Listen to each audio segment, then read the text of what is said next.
Good evening, everyone. Thanks for joining us. Tonight is the September 10, 2020 Town Board Work Session. Please rise for the pledge. I pledge allegiance to the flag of the United States of America and to the republic for which it stands, one nation, under God, indivisible, with liberty and justice for all. Thank you. So tonight's just a work session. We have, I don't have any announcements. I just have some members of the EPA and the Army Corps of Engineers. We have Lorenzo Thantu, Damian Duda, and Drew Smith is here with us. They want to give us an update on the Hopewell North Water District. All right, Supervisor, I don't know if you heard what I said earlier. I thought that there were going to be some community presence there, so I was going to spend like 20 minutes to give an overall project status and then bring that to where we are today as of last week. But because it's strictly you and the town board members, I'll just really abbreviate what I had planned to say. Would that be okay? Yes, it would probably be best if you weren't on speakerphone and just spoke in your phone. Okay, I'm on regular talk now. Can you see me? Can you hear? Much better. Okay, great. All right. Let me just quickly run through like current project status. Okay, Supervisor, I'll try to be really quick so that we can spend more important time on what transpired last week and what we are doing to remedy the situation. Yes, go ahead. All right, as you all know, especially for the interest of the other board members that might not be fully apprised on what's been done at the site, Hopewell North Water District project is broken into three phases. Phase one is the primary water system that consists of the transmission main, water main, pump station, and storage tank. And transmission main or water main is about 4.2 miles in length. All that work is essentially all completed. And then the phase two, those are the branch mains. They go on the East Fishkill Road and county roads. And the mileage of the branch mains is about 4.6 miles. We are talking about overall total length of almost 9.5 miles in water main and transmission main lengths. And finally, the phase two branch mains all completed too. So finally, the phase three, that's the service connections. That's the service connection to tie the properties to the water main, and then at the end of that, doing the final connections within the properties for the final hookup.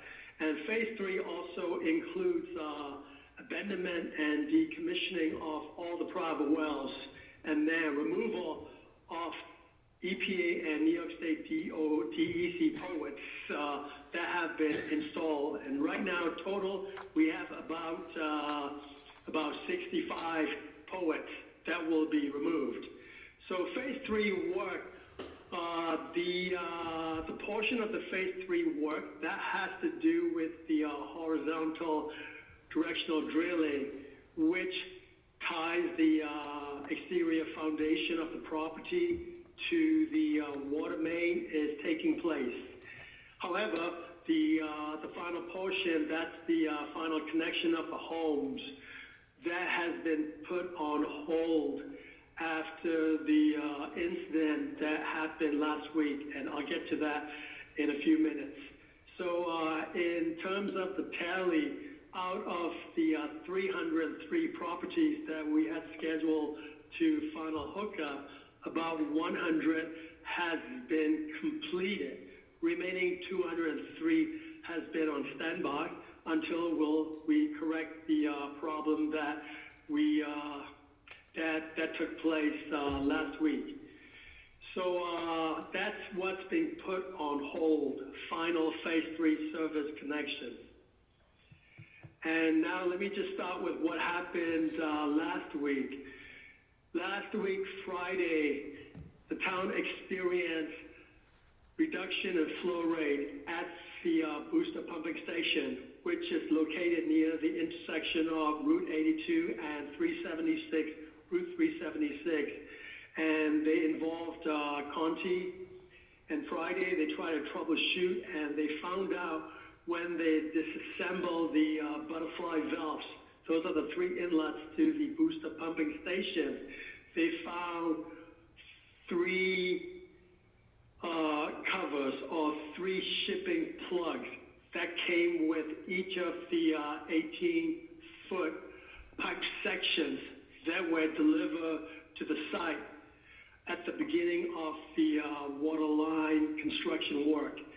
And these 12-inch plugs, their purpose is to protect these pipes during transport and storage so that they can keep like any kind of sediments or rodents from going inside the pipes.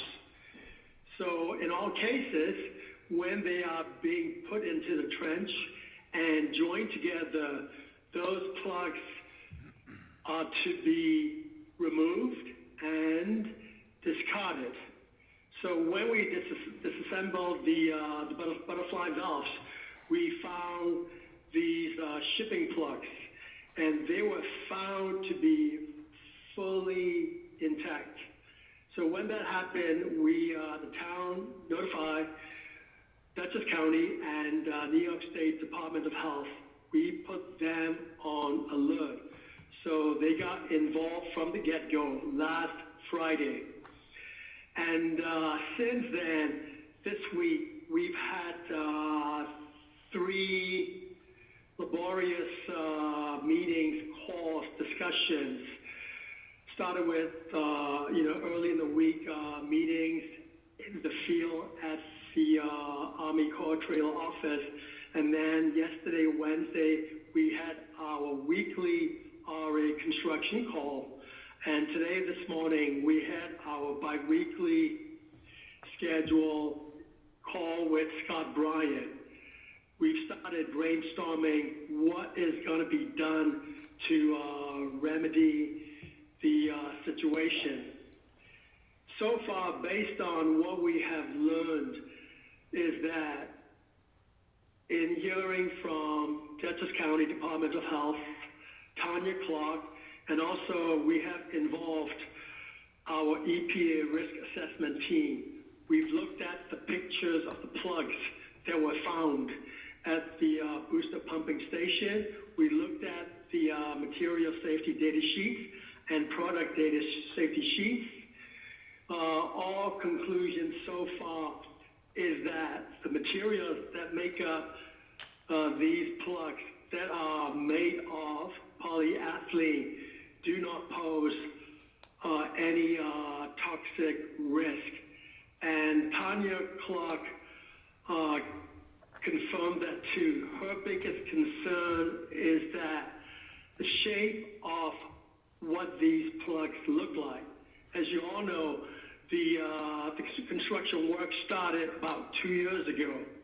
I would say that these plugs were probably in the pipeline system for like months. Worst case, they could have been in the pipeline system for like more than a year. But based on looking at these plugs that were retrieved, they were fully intact. We did not see any kind of deformation or deterioration. That was the biggest concern of Dutchess County Department of Health. And also immediately, Dutchess County Department of Health directed that some immediate actions be taken, including collecting samples upstream of the booster pumping station. That's the pipeline running north of the pumping station to the storage tank. They collected this week, Tuesday and Wednesday, synthetic organic chemicals and primary organic chemicals. And synthetic organic chemicals would tell us if there's any issue in the water system, because they would make up, the polyethylene-based shipping plugs that came with these water main pipe sections. But unfortunately, it would take about 2-3 weeks to get these results. So we are not waiting for those results to come back. As I said earlier, we've started brainstorming already. We have good ideas on what will have to be done to rule out any potential for presence of any other shipping plugs within the waterline infrastructure. As I said earlier, we really think that this is an abnormality out of the ordinary. And based on how the water flows within the pipeline system under the pressurized pipes, and it can only go in one way.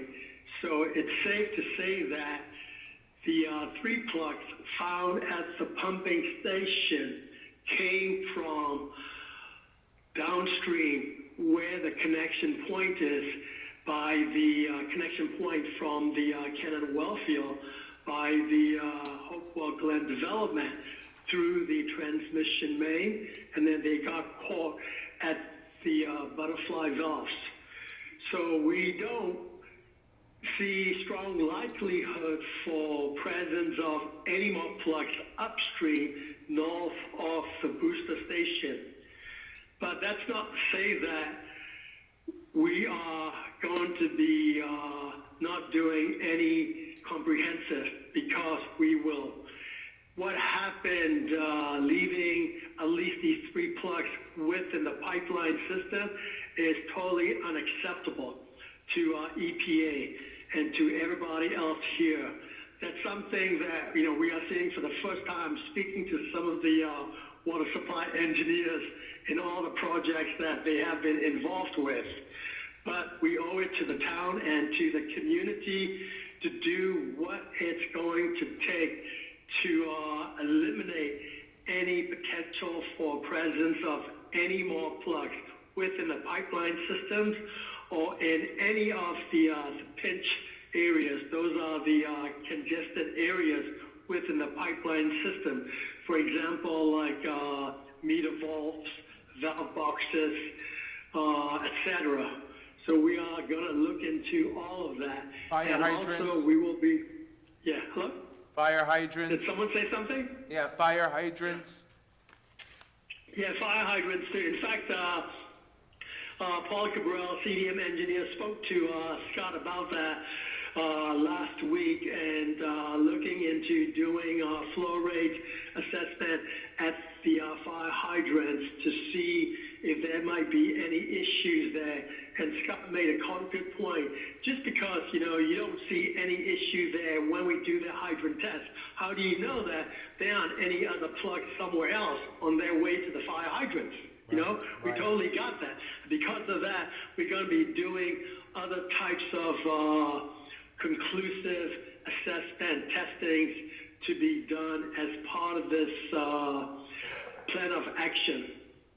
And some of the things that we are looking at that will be spelled out in detail in the plan of action would include what you just said, Supervisor, taking like flow and pressure readings at select fire hydrants. And as I said earlier, looking at these potential pinch points within the water system, like meter pits or valve boxes, and also video inspections, and also a couple of technologies that came up in our research, including flushing. Flushing's been done already, as you know. Scott knows that we did also flushing per directive from Dutchess County Department of Health within the last week, and also another technology called ice pigging. And I Googled that to learn more on it. Basically, it's a use of high pressurized ice slurry. You push it through the pipeline system to see if there is any kind of debris that might be present within the system. And another technology that we are looking into is called the smart ball technology. We found a very reliant company that specializes in this, and smart ball technology is primarily used for leak detection in the pipeline infrastructure.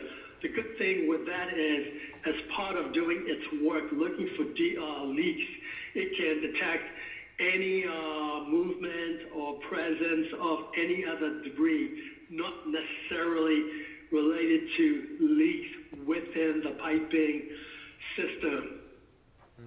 So these are some of the technologies that we are looking at in real time, 24/7, and I'm trying to get that plan of action, get prepared as soon as possible. The best case that I'm hearing is that it may be submitted to Army Corps next week, and if that happens, we'll do a very quick turnaround time.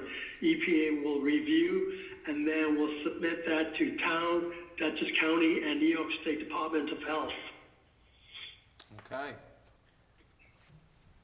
And that's basically, you know, what has brought us to where we are today. Needless to say, it's one major headache that we don't need, and none of us are happy with it. But first and foremost, I know that anybody within the Hopewell North Water District community, when they hear of this, they will be concerned, because I would be. But first and foremost, we do not see any risk at the present time, and that would be concurred upon by DC, Dutchess County, and New York State Department of Health also. Like I said, that biggest concern is what the degree is to which they could be deformed, they could deteriorate within the piping system. And as I said earlier, we started doing the construction 2 years ago, and quite likely, you know, these 3 plugs were in the system for months, if not more. And again, I don't think that there's any potential presence north upstream of the booster pumping station. But like I said one last time, we are not taking any chance. We're going to do what we can and get it done to convince everybody that there is no need for any concern for these plugs. And lastly, another good thing about these plugs, to tell you how resistant they are. They really stay intact. They can withstand up to a temperature of like almost 450 degrees. And, you know, and that kind of shows also the way we found them. And also we did some like further research. The same materials that make up these plugs are the same materials that you see in these pool noodles, the floats, that, you know, my 3-year-old daughter loves playing with in a pool. Oh, and it's they like are that. also used in life jackets, you know? Okay, that's the material. It's like one of those pool noodles. Yeah, exactly. Yeah. I mean, I have like a few still in my garage. I've had it for like a few years. You know, my older kids, they were still using it. You know, they've been used like at least you know, hundreds of times. Still like fully intact. You know. Right. Yeah. So since last week, when you discovered those 3 plugs, there hasn't been any more since then. You No, like I indication? said, per our direction, the director from Dutchess County Department of Health, we did like a lot of flushing, and as part of that, you know, we did the visual inspection within the storage tank. But I need to caveat that it's only visual inspection, meaning that it's a visual inspection of the surface of the water in the 310,000 gallon storage tank. So that's only like what's floating. So that does not tell you what could be like 10, 20 feet down. So because of that, we are going to also include in this plan of action something more conclusive, including having a diver go inside the tank to do a thorough inspection to make sure that there isn't any debris, let alone any plug within the storage tank.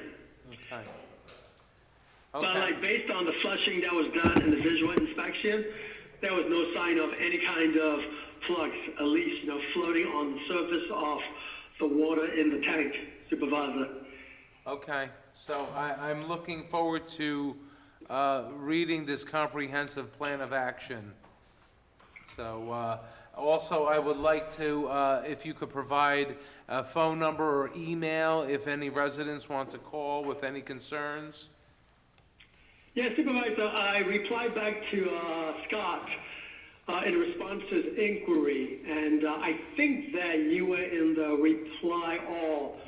For anything related to this very important issue, it should be either myself or my community involvement coordinator, replacement for Cecilia Ackles. Her name is Shireen Kendall. Both contact information, including phone number and email, are in that reply Okay, that I sent to Scott earlier today. I will post those on our website and on our Yeah. Channel 22 for people to see Yeah, that. that'd be great, Supervisor. Okay, wonderful. Drew, did you have anything to add? No, sir. I think Lorenzo did a good job of summarizing.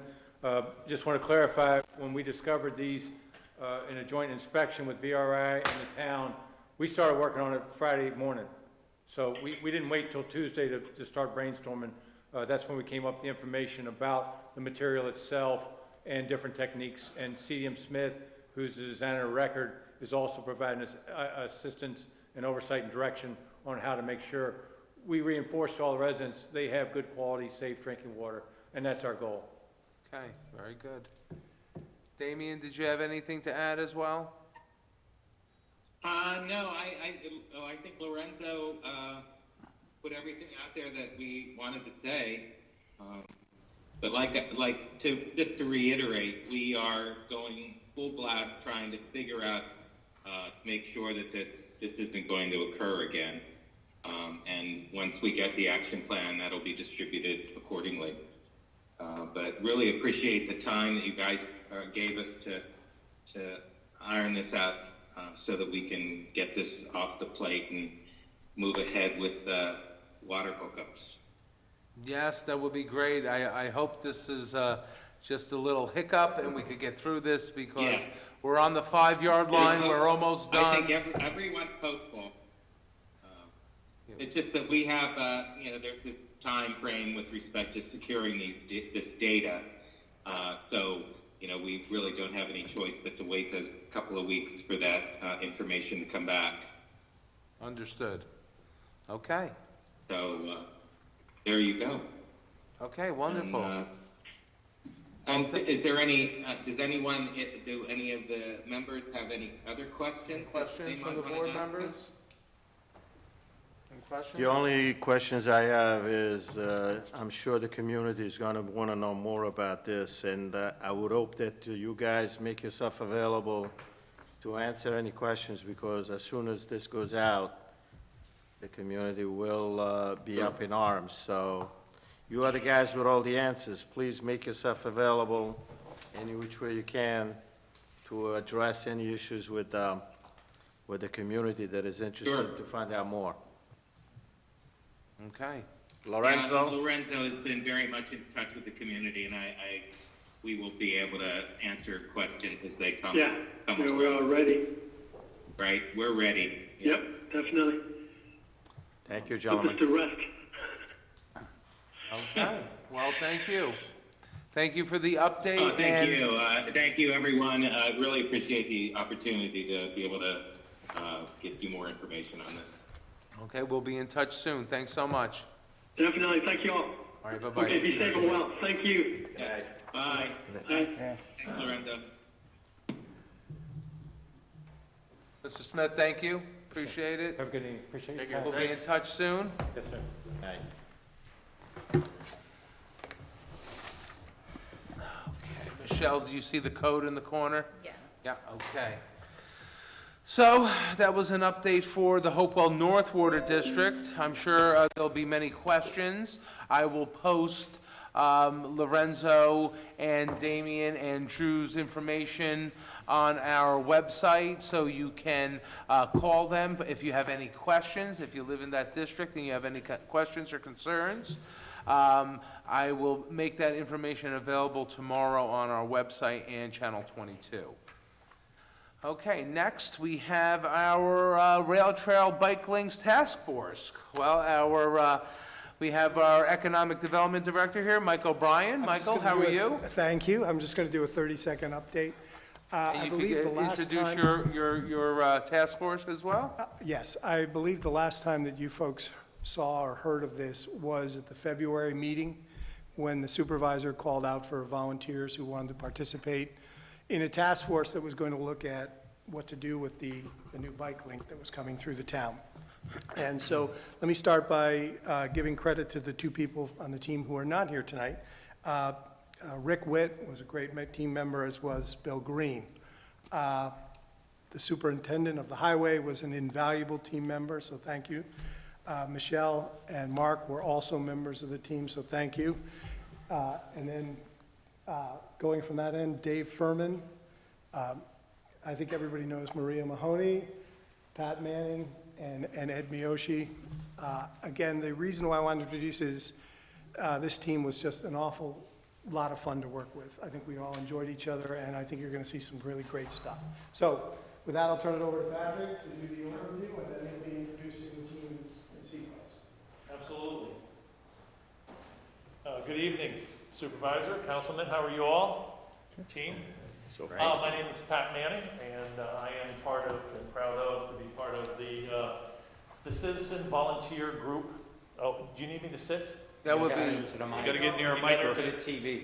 You gotta get near a microphone. Oh, so I'll sit down? Yes, right? Oh, Otherwise, they won't hear you on TV. oh, no problem. I'm part of the citizen group that comprises the Hamlet, the Rail Trails Task Force. Very proud to work with all these groups, and thank you very much to the supervisor and to the board, to the forward thinking of dealing with economic development. Obviously, economic development now more than ever is critical, wherever it comes from. We have to be creative now more than ever, especially with COVID, because obviously this is what keeps taxes down.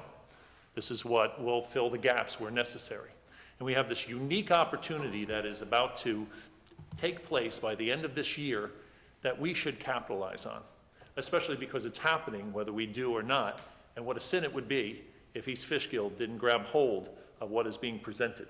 So what I'd like to do is just go over a little bit about the Trail Task Force, why it was created, just to remind actually the people out there in the audience, an overview of the Empire State Trail and the Maybrook Trailway. This new track that is being paved is the Maybrook Trailway, it's called, and that's what we will call it. And obviously we'll also be talking about the William R. Steinhaus Dutchess County Rail Trail, so we'll say the Dutchess County Rail Trail. What those opportunities are for East Fishkill, and then methodology and the ground rules for the task force, why we got to the presentation that we're giving to you today, the recommendations we're going to give to you. This impacts 3 hamlets. Obviously, the Dutchess County Rail Trail has always impacted Fishkill Plains and Hopewell Junction. But Hopewell Junction will be changed somewhat in the impact that it has in a very positive way. And now we're going to be able to include Stormville in that as well, in that economic area. We're also going to give you a little taste on food trucks, what our opinion is on that, and then obviously give you some conclusions and ask for a path forward. And I say ask for a path forward because we really need the town board's blessing and assistance to be able to move to the next step, because there's so many working pieces here, and everyone's going to want to know, where does the town board stand? So when we came together in task force in March, and ironically, probably the one and only task force meeting we had all together was one that Michelle came in just a few minutes late and said, wow, you know, I came from a meeting in another town, and they're all in titter because someone, an attorney there had been in court, and now he has, I guess, this COVID thing. He wound up to be like patient 0. So that was the first and last task force meeting that we had in person, but thank goodness for Zoom, that we were able to continue. That was the start of it. That was the start of it, when everybody we boy. ran from each other, but we were able to continue, obviously, working in the hamlets, being able to walk the trails, see what we had there, and then work through Zoom through the summer. So though we started in March, we took a little bit of a hiatus till we got our bearings, and then started to move forward in a quick fashion, because the rail trail itself, the new piece that was being built, Maybrook, was not slowing down, even though, so we didn't want to be the ones that are holding this back. We're here to get a reading from the board because there are so many organizations and agencies that are working here, both private organizations from the Hudson Valley Greenway and semi-hybrid organizations like the Canal Corporation, but for us, Metro North, the DOT, Dutchess County, and even private entities who are excited and want to be part of this, including the business community, need to know where we're moving. So we feel very confident about what we're going to recommend here. We looked at everything in a transparent fashion, both the pros and the cons. Even if something didn't seem right, right from the get-go, we wanted to make sure that you had all the answers, so you didn't say, well, why didn't you look at X or look at Y? Why is there a rail trail task force? The opportunity is immense, but it's probably the least known but most comprehensive project that's going on in the state of New York today. A lot of people don't realize that this Empire State Trail, a 750-mile trail that will connect the tip of Manhattan all the way to Lake Champlain, to the tip of the Canadian border, all the way down to Buffalo, is being constructed and will be finished in 2020. First proposed by Governor Cuomo in 2017. You know, it could have seen pie in the sky, you know, Appalachian Trail size, long trail size, but this will actually, this rail trail that will be a hybrid for walkers, runners, even snowmobilers in upstate New York, will be 3 times the size of the longest trail that is in America today, which is, I believe, the Katy Trail, which is about 240 miles. This dwarfs that. So this is going to be, like the walkway over the Hudson, a big deal. People are going to come, not from miles around, but from states around or countries around to be able to, when things calm down a little bit, to be able to see what we have here. It could be a huge economic generator for upstate New York. But for here, we're in kind of the catbird seat of being so close to New York City and so close to other states that people will take advantage of what we have here. The 5 entities that are running and coordinating this project turned it into a reality. And there were a lot of trails that were existing. Obviously, Dutchess County Rail Trail, a great example. As we know, that's a 13-mile trail that goes to the walkway over the Hudson, now connects from the walkway over the Hudson to the Hudson Valley Rail Trail all the way down to New Paltz. That was a big deal for us, if you think about it. We also know when the walkway over the Hudson came into being, pretty much the first couple weeks blew out the estimated attendance that they thought would be a yearly attendance for the walkway, obviously the longest pedestrian walkway there is in North America.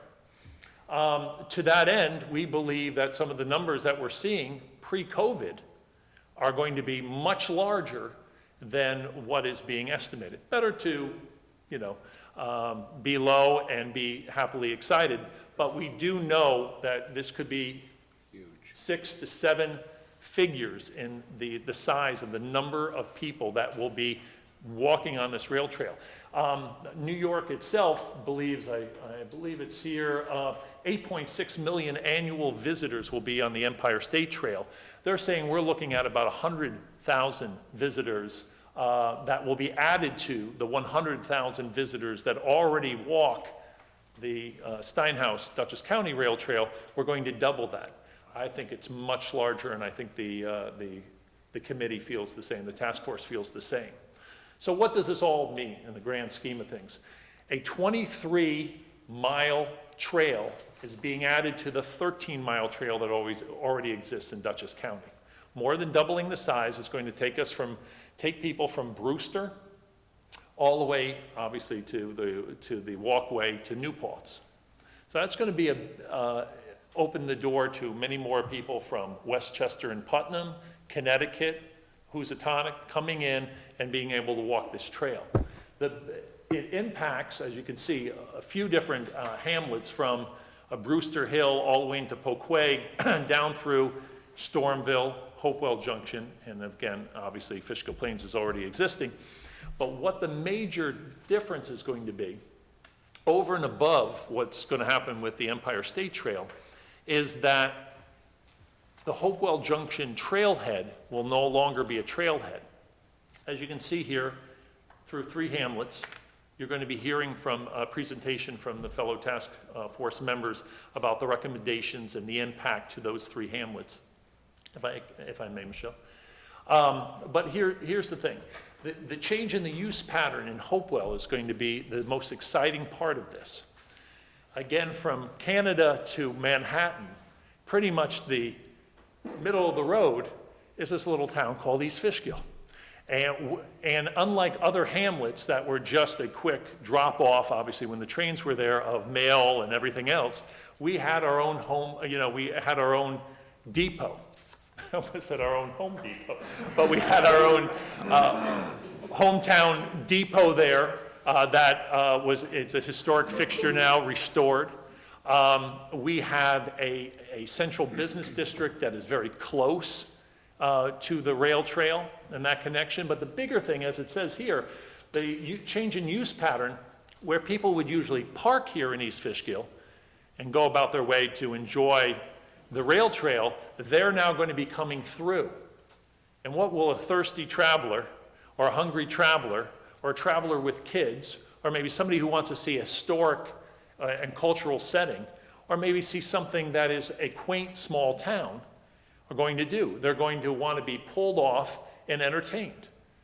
We're more than happy to do that here. If they would like, as we always say, we're more than happy for them to stop by, leave all their sales tax dollars, or leave all their, buy a few things, and then be on your merry way. That's fine. But they're not going to stop unless we actually entice them to stop, to tell them, hey, there's something here, or they'll continue to move forward, maybe say, go to Poughkeepsie, because they've heard that's a city. All right? Yes? Just to make a point, the key thing here, guys, is these people don't have a car. Right. Today, they have cars. They want to come in and do something, they get in their car and they go. They put their bike in the back. These people don't have cars. That's the key difference. So just so make sure, Mr. O'Brien just said these people will not have cars. So that through traffic is going to be different than parking the car and moving away from Hopewell. We could be the terminus. Where this was the terminus, we can now be a place where everyone's coming. And then obviously part of the larger trail. But the opportunity just from the link from Brewster to New Paltz is great. Now being part of a larger trail system that is going to happen by 2020 tells us we have to work towards this. Now, many people don't realize that the older community of Hopewell Junction, the hamlets, really started right next to the rail trail, and many of the houses that we just drive by on 376 was part of the original town. So you're going to hear from Mr. Furman about what we think should happen there, as well as you're going to hear from the others on the other 2 hamlets, but the opportunity in Hopewell is especially sweet. The task force then decided, listen, let's break this up into 3 hamlets. We don't all have to be able, to be talking about it each and every time we meet. Let's split it up: Stormville, Fishkill Plains, and certainly Hopewell Junction. Teams were there to evaluate all options, like I said, pros and cons. Look at the stakeholders, including landowners, county and state agencies, because we might be actually traveling alongside or through property that's owned by another agency other than us. And we wanted to make sure that there were certain ground rules. Safety first. We're not here for lawsuits. We're here for the enjoyment of the town by people who would like to come and spend money. Use existing public thoroughfares as much as possible. Use historic and cultural landmarks as much as possible, because we have that. Any construction cost would be borne by the town, not the landowners. Let me make sure we're clear about that. Would be borne by the town as a pass-through because again, if there's an Empire State Trail being built and hundreds of millions of dollars being spent, there is a welcoming attitude towards grants and other monies that are out there that we can capitalize on. What we were trying to say there is no private landowner will have to bear the cost of anything that we do. And we tried to look at any place where, again, public thoroughfares are already there anyway, keeping the cost down. The path would be marked by generic signage. We even looked towards businesses that would be able to contribute to have their business with an arrow here, an arrow there. The links may not be as wide as the rail trails themselves, rightly so, but would be either paved or semi-paved and have signage highlighting the links and their destinations. And then costs are relatives and will be presented once designs are further along. So that's the big deal. We don't know certain costs. We can estimate. We're talking to individuals, but for us to go to the next step would be to get your input and your recommendations on how you would like to move forward. I'd like to move now to introduce the two coaches in the room, Coach Ed Miyoshi and Maria Mahoney, who will be talking about the Stormville Hamlet. Thank you very much. Thank you.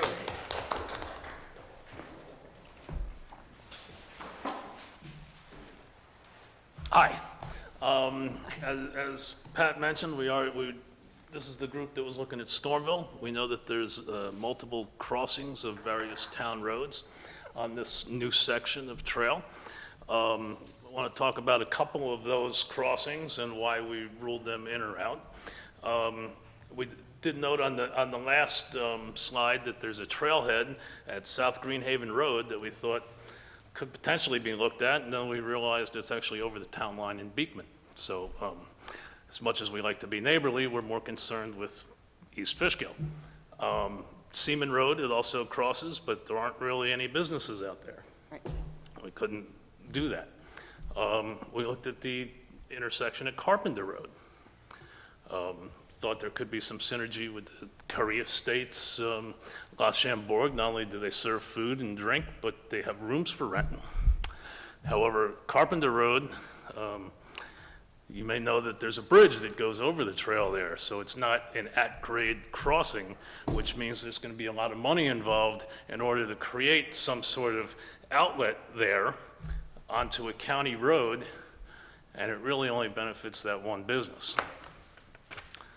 A little further along, we got to Route 216, and there we know that there's a farm market just down the street within a quarter of a mile, straight shot along Route 216, the state road there. A couple problems there. That currently that farm market is not zoned to be in a commercial district, and so they are very limited as to what they can sell. We did speak with the property owner. He was very willing to work with people to be able to sell different things there. But the route along 216, as I said, is a state road. There's a lot of heavy traffic. Something he did offer in place of that is that there's a farm lane that comes out across the street from the main farmhouse that goes out towards Route 52, which crosses the trail. He's offered that we could have an easement to have people come up and down there, which would be a much shorter walk along Route 216, potentially safer. But again, it only impacts the one business.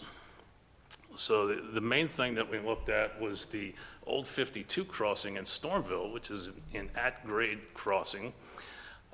Within a short couple hundred yards, quarter of a mile, you run into the big corner on Route 216 where there's a deli, there's a pizza place, there's an ale house, there's some businesses there that we thought would be good. Old 52 is also a town road, which we're already paving.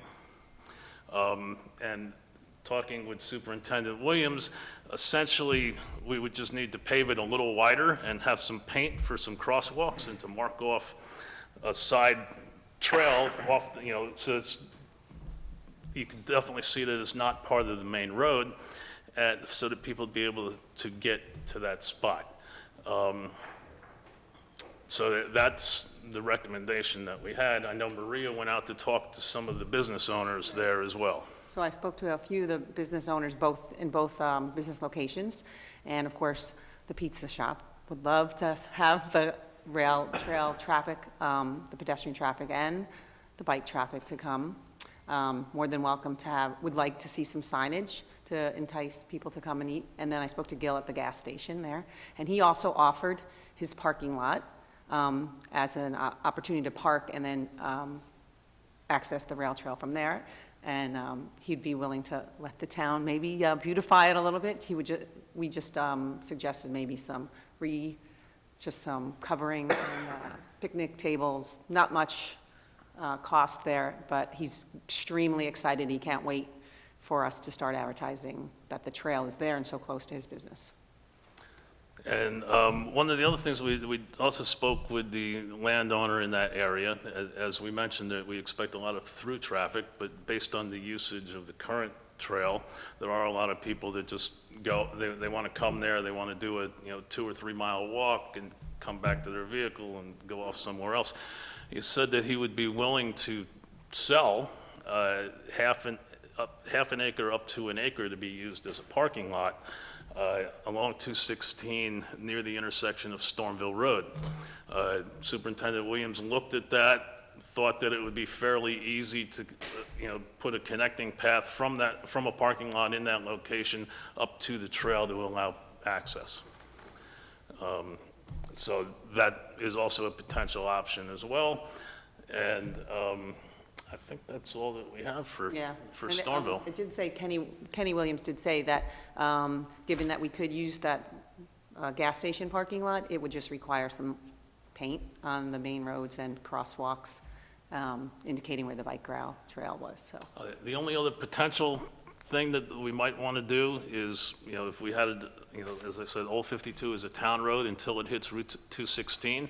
But in order to get to the pizza place or the ale house there, there's no real clean path right now. So we either need a path or a sidewalk from 216, along 216 for maybe 100 yards up to that little strip mall there. And so that would definitely seem to be a fairly easy way to help several businesses in town.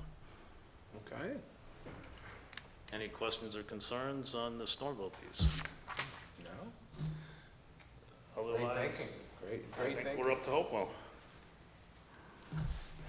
For those who don't know, our distinguished colleague, also the president of the Hopewell Museum, so Thank you, Michael. disclaimer. How are you, sir? I'm doing well, and you? Great, thanks. Great. Again, I'm Dave Furman. I'm currently president of Hopewell Depot, and I'll take you through the rest of the slides. The hamlet of Hopewell was a little bit more of a challenge. We looked at over a half a dozen different ways to get into the town or into the hamlet itself. It included coming in through Williams Lumber. It included cutting through private property into Orchard Place. There was just a whole pile number. Could we just come up and come across the bridge, the Route 82 bridge in some way, shape, or form? And we just felt that none of those were really workable. So we settled in on 4 options that you see in front of you. Option 1 starts at the Hopewell Depot. In essence, it follows the old historic trail into the center of the hamlet of Hopewell.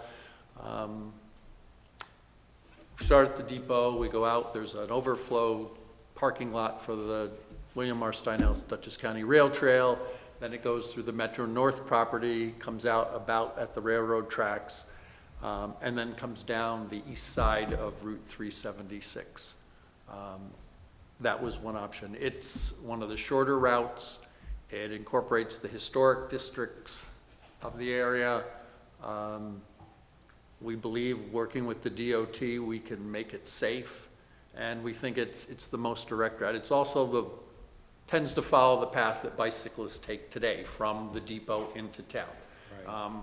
And to Mr. Manning's point, I've been out there several days a week and at the depot, and I'm seeing more and more bike traffic coming in and out along that route than I have in the past couple of years.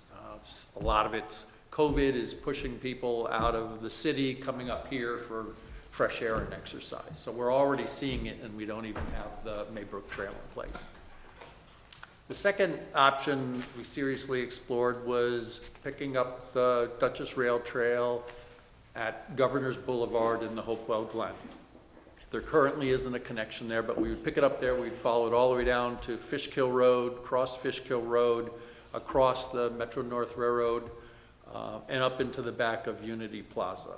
It's a longer route, but the amount of work we would have to do would be significantly less, because it would really only incorporate just that section across the Metro North. We need the Metro North easement there, but Fishkill Road is also a town road, so there's not an issue there. And there'll be a summary of this similar to the one that the Stormville team showed. Our biggest concern there is based on a conversation that Mr. O'Brien had with Mr. D'Amato of the Hopewell Glen Homeowners Association, who said, in this current environment, we're very reluctant to have a lot of outside visitors coming through our neighborhood. I understand they pushed back very hard on a trail that was proposed for the property, a walking trail around the property, and it came through very loud and clear. The other, I guess that's a major element of that one. Number 3, we considered, it starts at the Hopewell Depot, comes through that overflow lot, through the Metro North property, and crosses Route 376 and parallels up the St. Columba exit road. Challenges with this one, it's a straight shot. It does pick up that historic aspect of it to a degree. There's one crossing on 376. We could work with DOT on that. It goes along the exit road. There's also the Stations of the Cross have been set up there by St. Columba, and we want to respect the sanctity of the Stations of the Cross. We talked about, could we go to the other side of the road? If we go to the other side of the road, that puts us closer to the St. Columba School. We understand the parents and may have a concern about visitors. We could fence it, but now once you put the fencing in, you've now kind of eliminated all of this aspect of the St. Columba property. So we eliminated, don't want to say we eliminated it, but we held that in our back pocket. The last one is McGrath Field in the East Fishkill Rec borders on this Maybrook Rail Trail. There's actually an informal path through the woods that goes up to it today, way out at the southeastern end. And we considered, could we connect there, come down the small hill and run a path up behind the bleachers up through the town. It would be a very safe for the bicyclists that would be coming through. It's the longest of the routes, but and we run into this. We're bringing visitors through the football fields, the soccer teams, the kids are there, the parents are there, and some of the feedback we've been getting is that is less than optimum. So we've circled back. One aspect to all of these, what Michelle moves, is proposed crosswalks. Rick Witt looked at this and said, you know, if we really want to improve pedestrian or bicycle traffic in town, we should put a crosswalk by the Unity Plaza light across Route 376, similar to the ones that we have down by the Triangle.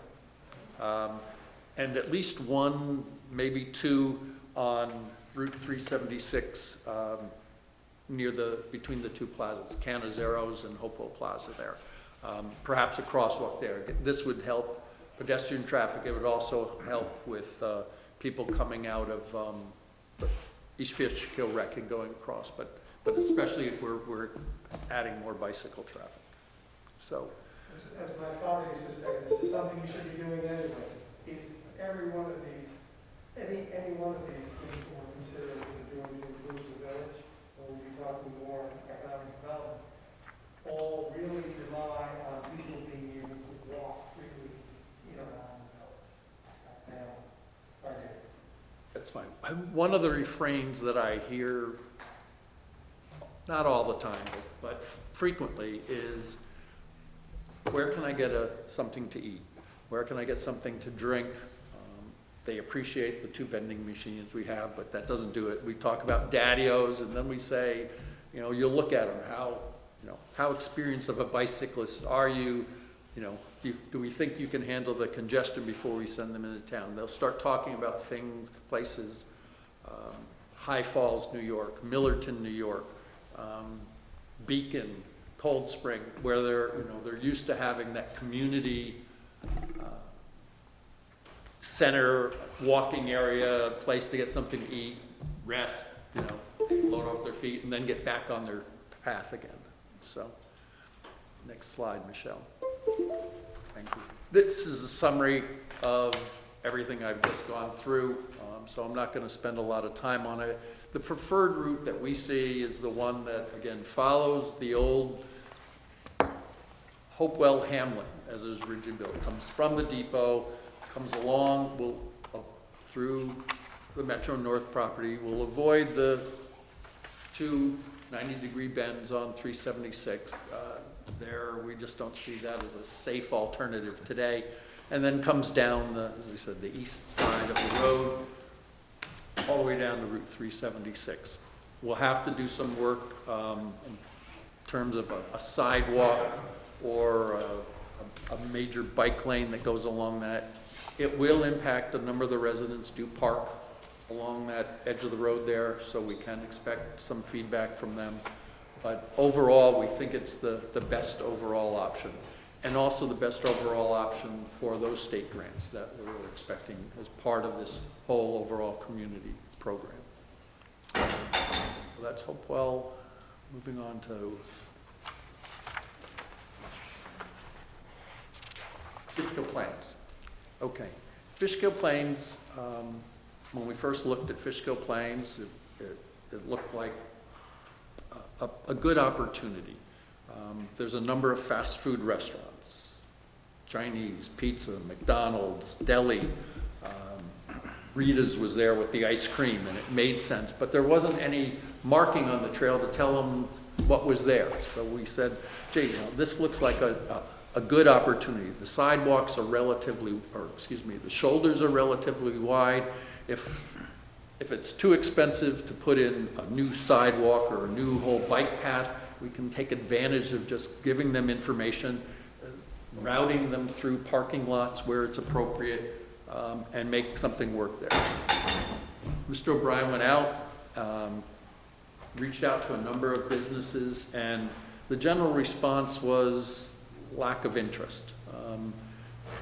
They hadn't seen much activity from the rail trail in the past. They didn't really expect there to be all that much in the future. I think given the history of the trail, and again, given a lot of the fact that there was people would come and park, go out, come back to their park. There a lot were local that would be in that area. They just don't, you know, they didn't see the opportunity. Really getting down to the end, what we think might help us there is to put some signage up. Maybe it's generic that says, you know, there's a pizza place here, you know, or we can even put names on it if they want, or there's fast food here, there's food and drink. Give them an understanding that there is an option there to get off and go see something. Quick, simple, just have to work with the county on it in the near term. I think crosswalks too over there, because I usually bike I live on Robinson Lane, so I bike up there all the way. So if you want to cross the road there, obviously you can get off on a different part of the bridge, yep. But crossing that 376 area is just not possible sometimes. Right, understood. Moving the food truck concept. I think that's a food truck. Proposal, it's quick to implement, the trail users would enjoy it. But it's counter to what we see as the overall town strategy to bring people into the center of town. As soon as you put the trucks there, that's where they're going to stop, they're going to eat. As the depot, that's great, because they're going to stop, they're going to eat, and then I'm going to cajole them to come in and see our Give a depot. donation. Exactly. So we do that. It is county property. It would require a phone call to the county. As the depot, a minor concern about maintenance and cleaning. We're not set up to do a lot of it. We'd expect food trucks, if they were close by there, to maintain that. We want to keep and maintain the property. But it's an alternative. What's not listed on the charts is we do that as a short-term alternative. Now, you know, at what point do you say, oh, well, I'm sorry, we've built a long-term alternative. Sorry, you're out of business. Right. There's, you know, that may not go over some lack of loss of trust. So we really don't recommend that. It's open to the town if they want to pursue it, you know, but that's not a recommendation. And then, last slide. overall conclusions. Stormville, we talked through Old Route 52, coming down along the 52, a crosswalk, getting to the deli, the gas station, the ale house, and the pizza restaurant. It's relatively low cost, can fit in the plan. It'll take some work with the DOT. Hopewell, we've already talked to Metro North, and we've talked to the DOT about those plans, or our plans to do that. They've given us guidance. Overall, we're going to need your support to formally engage with them. Fishkill Plains is signage. Will engage, again, the town can engage with the county on that. The engineering, planning, Kenny can engage with them on that. And then the food trucks, as we said, were counter to this strategy. So really, I guess as an overall end of summary is we think this is a real opportunity with the town of East Fishkill for each of the hamlets. Let's try to do something to bring these people off the trail and get them into these communities, spend a few dollars, maybe leave a donation for some of the local nonprofits. You looking for that new caboose sooner rather than later? What's that? The new caboose that you guys are trying to purchase? Yeah, the new caboose that we're trying to purchase. We think we've got a plan and a path forward on that now too.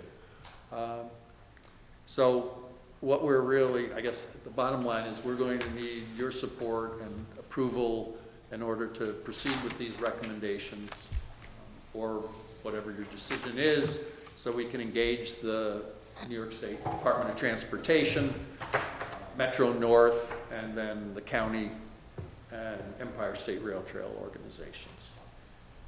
Thank you. Dave, thank you. This is great. I mean, it's, yes. Yeah, I think this is great. I think that this is an audience that you want to capture, that is going to, we never had before. It's an easy pickings. It's great for the local businesses to get a little extra volume. And I really love to see what those cost estimates will be. So, moderate to low cost always sounds good to the town. But a question I have for the attorney, perhaps, this is a park. We can't use rec development funds, though. No. Because it's not our park. Okay, got you. So, If always look for the easy fruit. If the MTA allowed us to do that at-grade crossing at 82, that would have solved our Hopewell issue. That's right. I'm working on that. That would have been, That would have been perfect. that was the no-brainer that Yeah. said, oh, when this comes, Yeah, because the plan would be from the DOT, which they presented to the town, was to remove the bridge, put an at-grade crossing there, and then put a roundabout by Beekman Road, and have sidewalks from there all the way into the hamlet. So perhaps I'm trying to work on somebody, a friend of mine who's he's a commissioner for the Bridge and Tunnel Authority, and maybe he could speak to somebody at the MTA for me. Oh, Michael, you're right here. Oh, Michael. And what's your name again?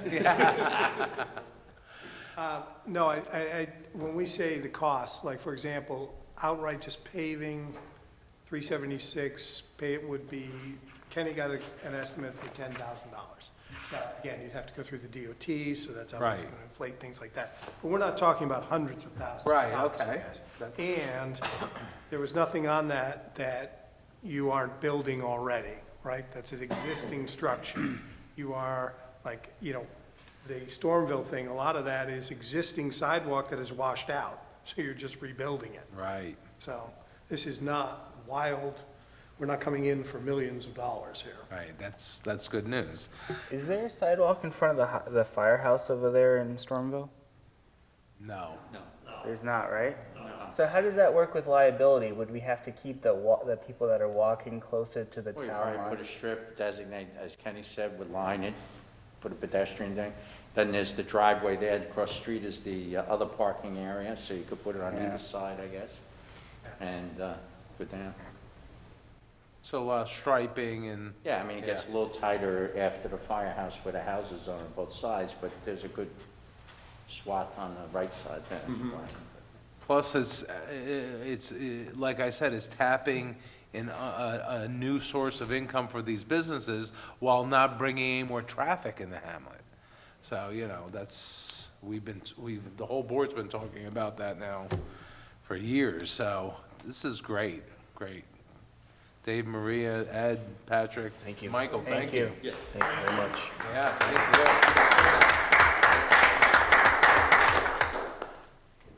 you. Any comments from the board, questions?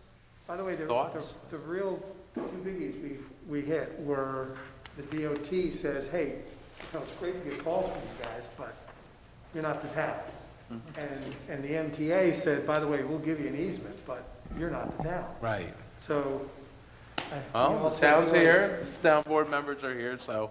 You know, we want to Perhaps do at your this. next meeting, you could authorize some coordination. Yeah, for that absolutely. purpose. Sounds great.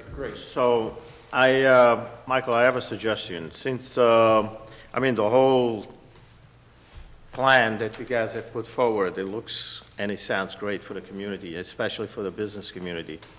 I understand that there's been a little touch and go with the business community around Fishkill Plains. Yeah. And not a great response. Correct. Would it be possible for you guys in the future to more actively engage with the business community and see if you could bond some kind of awakening? When I'm talking about business community, everybody together. I mean, we do have some hotels in this area over here.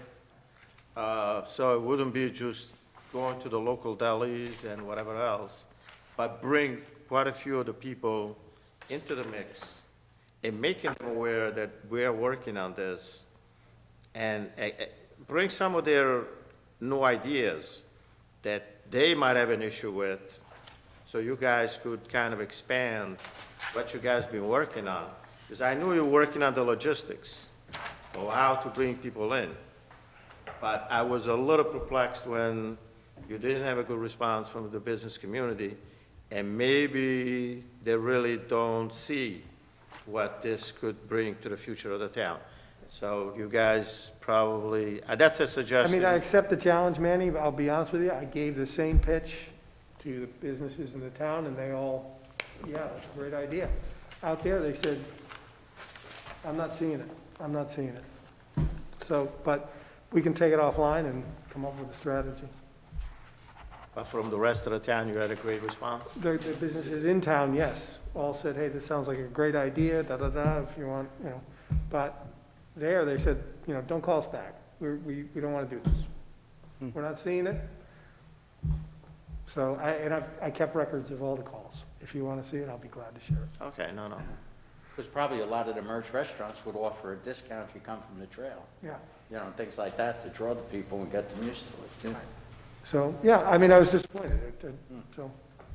Stormville, the smallest of the hamlets, they must have been very excited, those guys. Yeah. But I'm sure together, Manny, there's nothing we can't do. Sure. Because, a lot of, Challenge is a good challenge to take.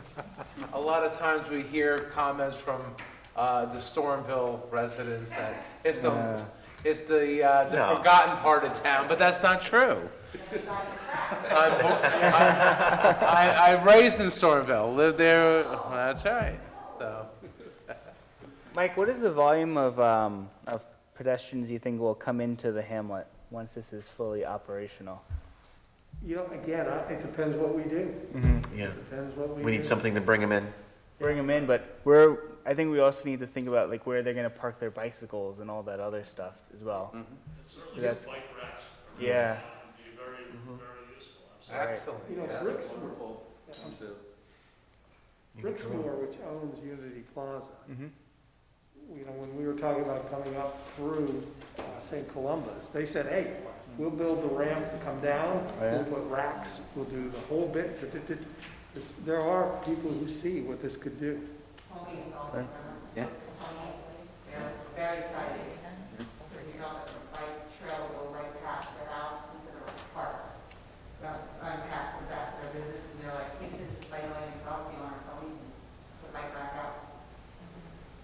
You want to see Yeah, this in yeah. microcosm, go up to Amelia Yep. or Millerton.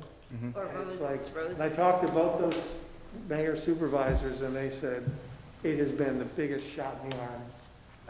That's great. Yeah, so maybe when you give us a little estimate for the cost, you could put in there some bike racks and other things like that, so. I'll have to engage my accountant. Good luck there. But excellent, thank you, thank you. Yeah, thank you.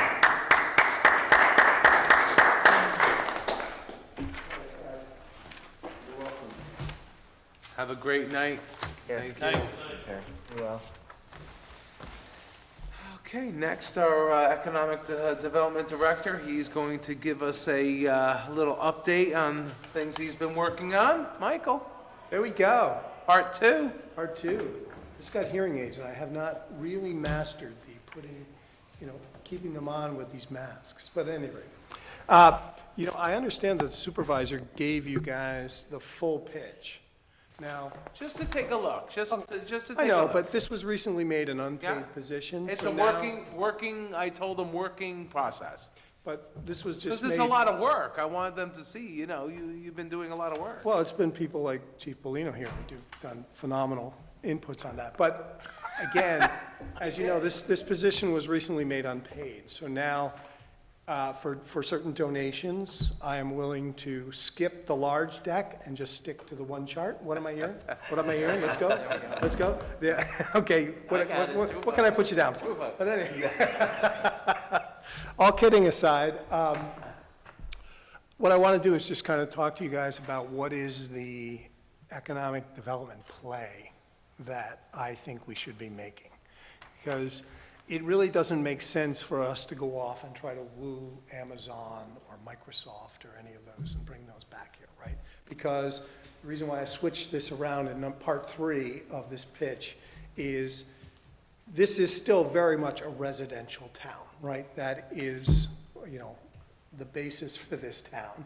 And by the way, it's a great little town with low taxes, almost no crime, and Chief gave us some great stats you can rattle off that support that, and then great schools, and has lots and lots of amenities, right? But that's usually the third part of this thing, because really what we're doing as a play here is we're developing an overview of the key properties that we're trying to market, just a handful of these things, and taking those forward with a new spin. We're taking those forward to real estate forums, and this is how we're wrapping it. The first one is the hamlets. Again, you folks recently rezoned the hamlets to allow more mixed use, greater density, higher buildings, and all that kind of stuff. So the supervisor is going to be leading a series of meetings with the landlords and the business owners for the hamlets to say, look, here's our vision. You've now been rezoned. You can do this. The plan is to bring in banks and also other groups that can sit there and really lay this out and say, it's time you started building up. It's time you started adding and making your building really much more attractive than some of the architectural wonders that grace our villages now. So that's kind of like the first play on that. But then the next ones are the industrial properties that have been recently rezoned for commercial uses. I mean, again, the industrial land study that has done this stuff, now suddenly that has created opportunities. And by the way, these forums, I don't know if you've ever been to one, but they're very much you get up and you make your pitch and say, hey, I got this property and this is what it's got, da-da-da. Does anybody know of any, clients out there looking for a similar property type of thing? And we've been getting some really great guidance, people like Joe Patinella, Kevin McGrath, guys who really intellects that it's just fun to spend time with those guys. Have said, look, this will attract. This is blood in the water with sharks. This will attract them. Other blue chip properties, like for example some of the stuff along the rail trails, that now suddenly are seeing. And then of course we've invited IPARC, given them a couple of blank charts and say, look, you know, let's do your spiel too while we're doing this, to kind of say, if you've got clients who are looking for a much more ready solution, you know, iPark is your answer. And so those are the core products. And Mike, just stop, sorry to interrupt you, but just to expand upon what we've been discussing too, is to utilize more of a European model to enhance the sites that are wanting to be redeveloped. The West Campus, like you said in the beginning, you get an Apple computer or some big industry, that's not going to be proper out in Stormville or somewhere. But to use a redevelopment site like the West Campus, where iPark is, what have you, that's where all the infrastructure is. That's where these types of businesses should go. And we're going to focus our energies, of course, there as well. Right. Because we like to clean up those sites and reuse them. The infrastructure is there. Right. Thank you. Thank you. I missed that, yeah. So again, those are the kind of the core offerings, and then we are going to wrap this with a new zero lag process, which basically centers around, you know, again, developers will tell you it's not how many hoops I have to go through. It's how long does it take me to get through them, because that's what really kills my budget. And so what we're talking about here is offering an initial review where we come in and say, okay, look, let's tell you up front, here's the reviews you're going to have.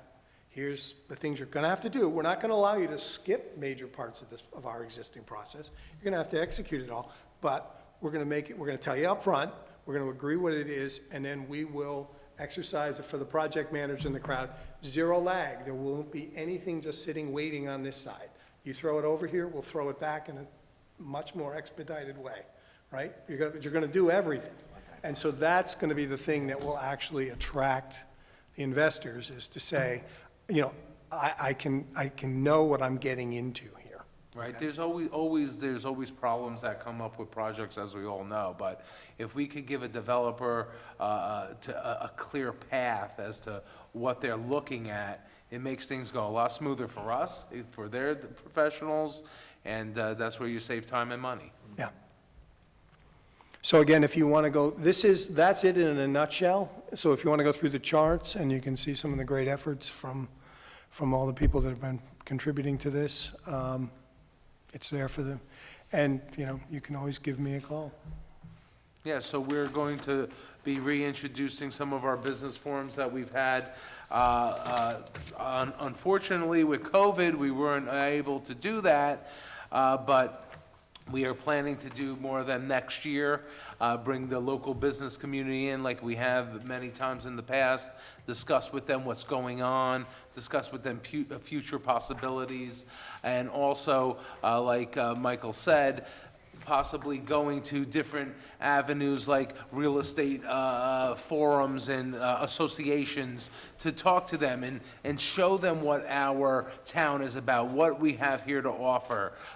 There's opportunities for industrial and commercial, and there's sites that are ready to go. There are sites that aren't being utilized that were at one time. So that's our goal. We have a nice, in our town, we have a beautiful diversity of industrial, farming, residential, even downtown area, which we're trying to enhance even more so with the zoning changes that we have done, the town board has done, thank you. So we have a nice mix in our town. We're located at a southern part of the county. We have two interstates that bypass us, Taconic State Parkway, I-84. We're really centrally located, so it's a lot of pluses for our town. Yeah. Yeah. Any questions or comments for Mike? How many people are eternally grateful I did not use the full deck? No, Michael, you've been doing a great job. Thank you. A lot of work. Thanks for your hard work on this, Michael. Thank you. Thank you. Yeah. I warmed them up for you, Chief. Oh, yeah, the chief's in the hot seat next, Michael. At least you emptied out the room first. Chief, how are you? We are well, sir. So I thought it would be very appropriate for the chief to come tonight. We've been discussing many things, like I've been mentioning at our town board meetings. We are going through a police reform and revitalization. What is it called? The police reform and...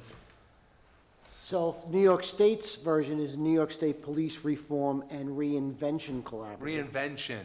So we've been discussing that with members of all the police agencies in Dutchess County, County Executive's Office, of course, our chief, and myself, and a lot of things have spurred from this. And one of them is we always have done community policing, but talking about expanding that even more so. So the chief is here tonight to give us a little idea of what we're thinking about. Do you want the acronym first? Yeah, I want to hear it. I can't take credit. Lieutenant Derek Cuccia came up with it. So he likes to call it the COPS program, which stands for the Community-Oriented Policing Services. So we're going to put that on the shelf, and you guys can mull that over. But in a nutshell, a community policing policy reinvented or rewritten to address some of the governor's concerns in his executive order. The nice thing is Dutchess County has taken a lead role to combine all the police agencies and the municipalities to work together to meet the needs. Dutchess County Police Reform and Modernization Collaborative. So they're, which consists of the police agencies throughout and three components. The first component is supervisors, mayors, and other elected officials, executives from Dutchess County, working with the police administration in one section. The second section is just police administration, where we meet at least once a month, every 3 weeks. We're throwing ideas and suggestions, what certain agencies are using, what other agencies can use, what's working, what's not working. This week's meeting consists of how do we meet the governor's concerns for recruiting in, to make recruiting more diverse. So we spent the entire meeting on that. We actually invited Dutchess County Department of Human Resources in, as well as Molinaro came in, and Stephen Rector, who is the Director of Human Resources, the Commission, excuse me. And we were bouncing ideas, because we have to follow state law, county, and the county program. So you just can't make up your own, so you have to follow law. So we were bouncing suggestions and how to, so that was just this week's. So as you know, community policing, it's a collaborative with not only the agencies, but everyone else now. It's not just the visiting store owners. It is morphed into a lot more than that. And when everyone works together to accomplish a goal, as this young man has been doing lately, it's going to make East Fishkill a better place to live. So if you can just pardon me, I'm going to do a lot of reading, because there is a lot to cover. So we want to include ways to protect and enhance the lives of, the most vulnerable, like juveniles, the elderly, minorities, maybe the disabled, homeless, people financially strapped, people who have substance abuse. So we want to include all of that into our community policing program. So some of the things I'm going to talk about are things we're already doing, and some are some ideas we're starting to bounce off the wall, and I will need your input as well as the town attorney's input. So the first component of the COPS program is the school area. So currently, we're looking for a new school resource officer, because our officer recently retired.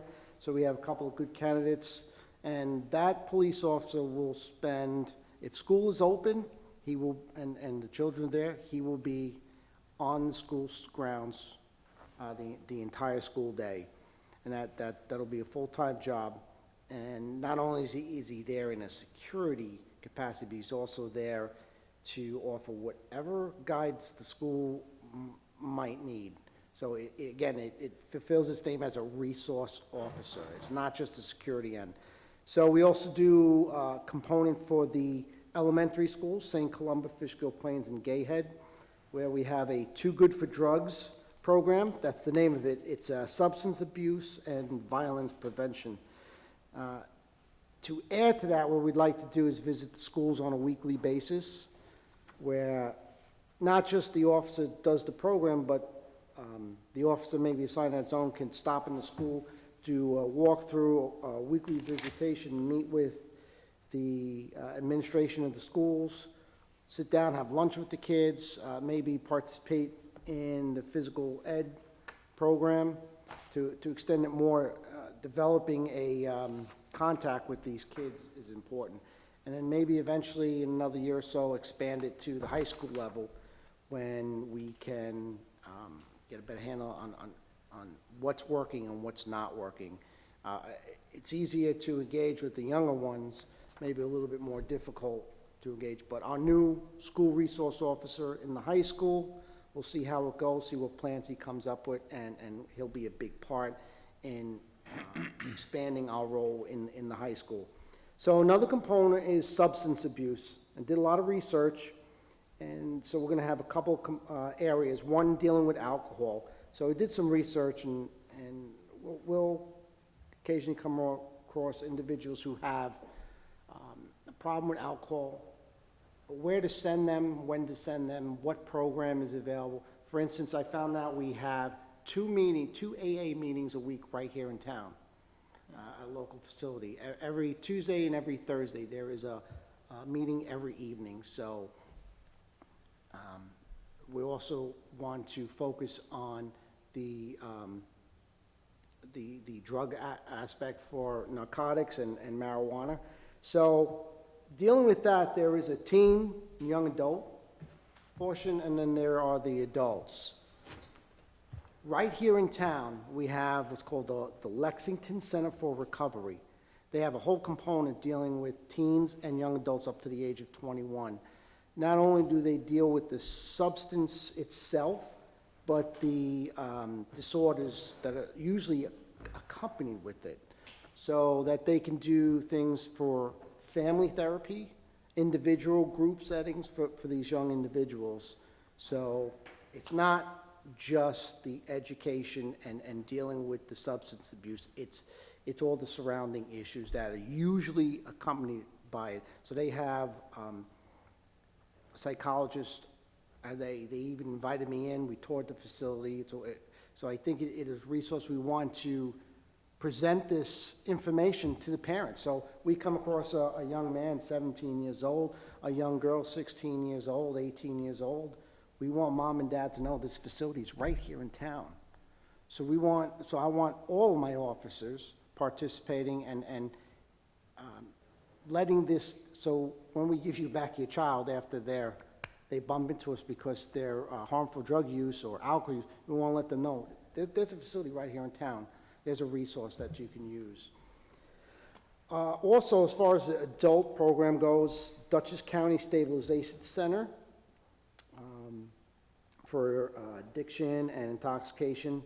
So that's right here in the middle of the county.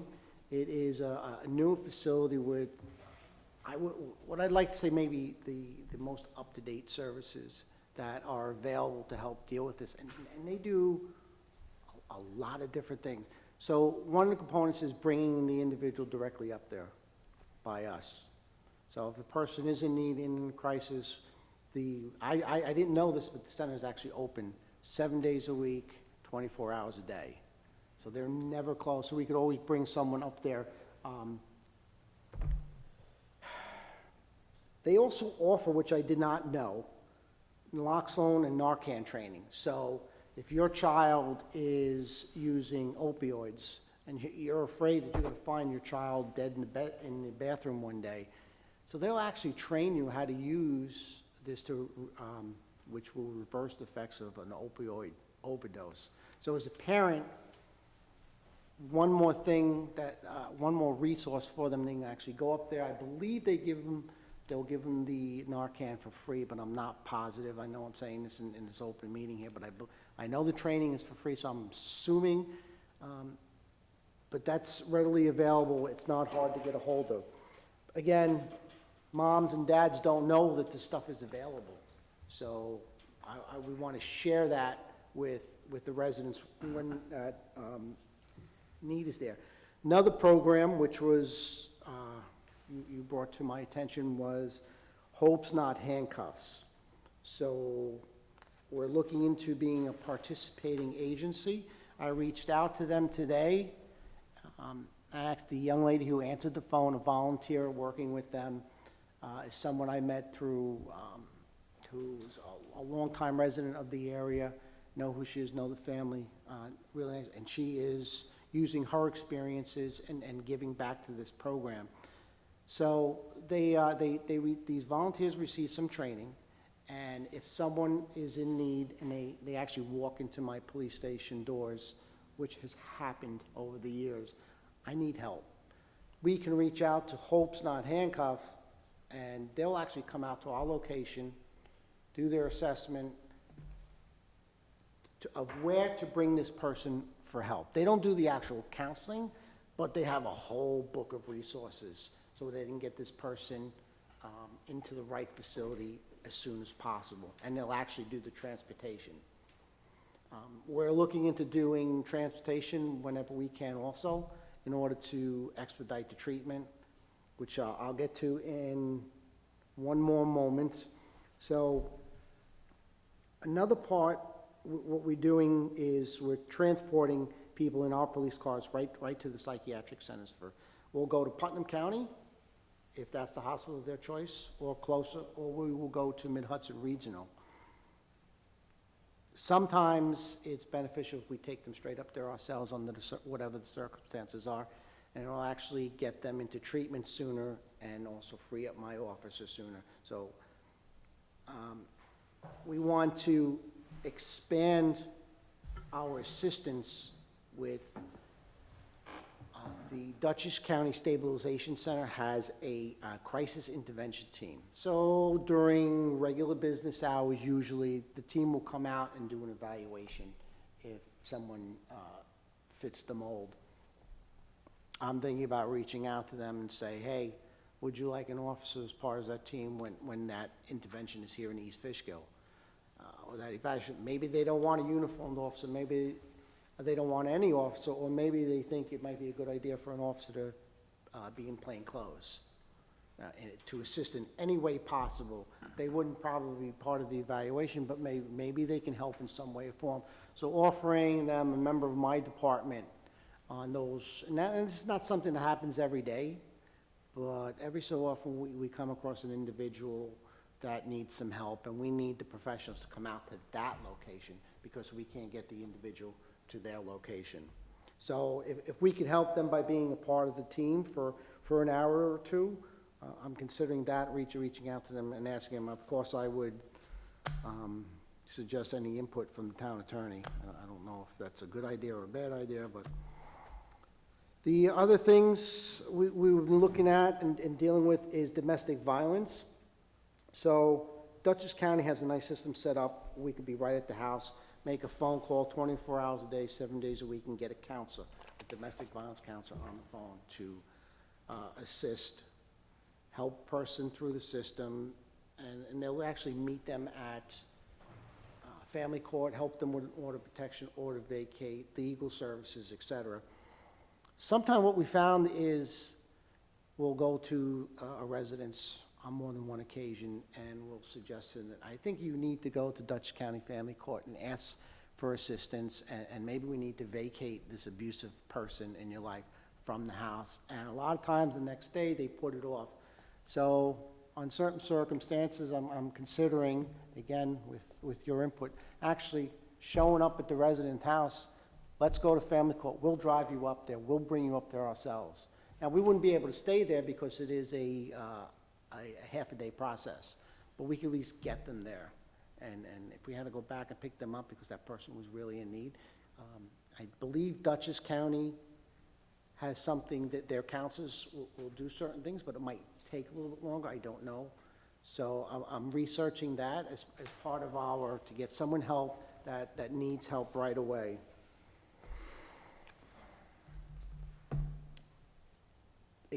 Adding things to our services or pointing people in the right direction. Food pantries, there are several right here in town, and it's like St. Vincent de Paul, which is right here in the heart of the village. And then there is a wonderful organization that opens shop also in town called Sparrow's Nest, which is mom or dad gets sick with cancer and taking care of your spouse is a full-time job, you have children. Sparrow's Nest will come out and provide food for up like a year to that family in need, because you have to go to work full-time, then you have to take care of your spouse full-time and your children. And they'll actually bring food, and it's a wonder, and it's right here in East Fishkill. So a service, because we go to medical calls, so people are besides themselves because they're overwhelmed, and it's just one more service that we have right here in town that my guys will be made aware of that can help the people in need. So moving a little, make a concrete thing as far as local business component. Visit local business owners at least once a year, update the emergency contacts. Let's have a quick discussion with them, what their needs are, what their issues they see. Be a part of local church and youth organizations, adult groups component, be some part of that. We're going to reach out and find a few. We do a child restraint program. Not only will we install car seats, but we'll inspect them and replace them for free if necessary. And that's with the assistance of the Dutchess County Traffic Safety Board. I want to update our department website to include all these services so that if people do a search, these numbers, these contacts, and the things that we offer, I'll bet a lot of people don't know.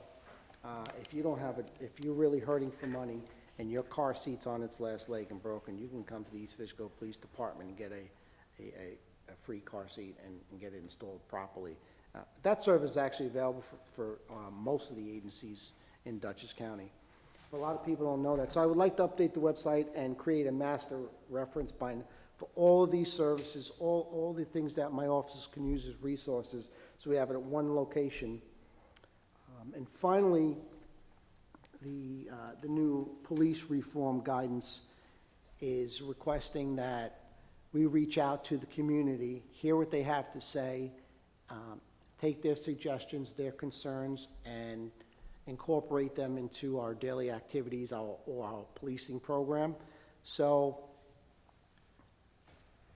the third component of the Dutchess County Police was a citizen involvement, which the state of New York is calling them stakeholders. Now, they're made up of the Public Defender's Office, they're made up of the District Attorney's Office, they're made up of some police chiefs, individuals from the County Executive Board, local religious leaders, local activist groups, all working together to put together suggestions on what the community thinks they need from the police and what the police should provide to the community. So it is a mandated forming, and right now I'm asking that members of the area, especially East Fishkill, attend a forum which will be held, it'll be through a conference call, correct? It'll be a Zoom, it'll be a virtual conference. It's a 2-hour meeting to be held on Tuesday, September 22nd, from 6 to 8 p.m. I encourage members of our community to participate in the forum. If you have any concerns or suggestions, individuals can call 845-486-2169. That's 486-2169, or send an email to dchumanrights@dutchessnewyork.com. So if you go to Dutchess County's government website, they have a link where you can send your suggestions in writing if you so choose. So we actually need and encourage the residents of East Fishkill, could be business owners, leaders of groups, everyone is welcome, and we'll listen to and hear what you have to say.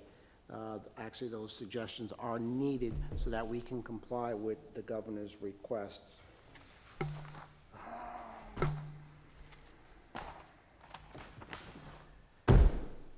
Done. Okay, Chief, thank you. So, it has been a lot of work, a lot more work, a lot of detail, a lot of meetings that we have been undertaking. And like the chief said, there is a community meeting. It's all in coordination with the Police Reform and Modernization Community Forums. That's what they're calling it. Police Reform and Modernization Community Forums. This was created by Dutchess County Human Rights Department, and they are going to do a bunch of these throughout the county. And what they do is it's fueled by Zoom. You can register on our website. There's a link where you could click on it and you could register to go on it. It's going to be for our town on September 22nd. That's a Tuesday evening from 6 to 8 p.m. And that will include the town of Wappingers, the village of Wappingers, the town of East Fishkill, the town of Fishkill, the village of Fishkill, and the city of Beacon. All of us together on the Zoom call to hear about any stories or any suggestions about anything about police reform or modernization or anything at all, anything you feel. It's not a answer and question, it's for us to listen to the community. This is all part of the Executive Order 203 from our governor, and they are, Dutchess County has really done a great job in putting this all together. And I really have to commend them because it was a big undertaking to get all the police organizations together and get the community involvement, all the stakeholder groups. We needed their help, and they did step up to do that. So if you want to take part of this, it's September 22nd, Tuesday evening from 6 to 8 p.m. You could find the link on Dutchess County website, East Fishkill website. We're going to be putting on our Facebook pages, and you just click on it to register. So I'm sure most of the board will be in attendance as well. Then we will have a local one just for East Fishkill. I'm assuming we'll have it right here. Right. Further on down the road. Yeah, that's part of the executive order as well. We will have our own here as well in our town, and we'll have a public hearing to hear about any policies and protocols that we will be making some changes to. And this all has to be done by next April. That's correct, Tom? Correct. Yep, so we are well on our way, and the timeline, we're ahead of the timeline. So thank you again to our Dutchess County executive for leading this charge. Any comments or He was questions? at the meeting today also, as a matter of fact. Excellent. Yeah, he was very helpful. So Chief, once you get this protocol together, will this be a Dutchess County protocol that you're gonna have to follow, or is it gonna be incorporated in New York State protocol? Do we know that from that? The county can't mandate us to do things, so what they're doing is working together as a group, sharing information, making suggestions of East Fishkill is lacking in this area, the village of Wappingers is lacking in this area, the city of Poughkeepsie is doing a great job in this area, everyone else should look at what the city of Poughkeepsie is doing, et cetera. And these public forums will get us to the end result where we do our own one just for East Fishkill. So I did a little research, a little homework to other agencies that are outside of the county. We are probably 3 months ahead of everybody else right now. Well, thanks for all your hard work on this, Chief, and I'm sure if you've just followed the history of this governor, I'm sure he'll be moving the goalposts on you rather soon. So I'm glad you are ahead. Thank you. I mean, I don't mean to laugh, it has been a lot of work, and last week I stopped at the police department, and I said, you have to get your budget in. You gotta hurry up with that, too. So. Yeah, I called the other day at like 8 o'clock at night and he was still there.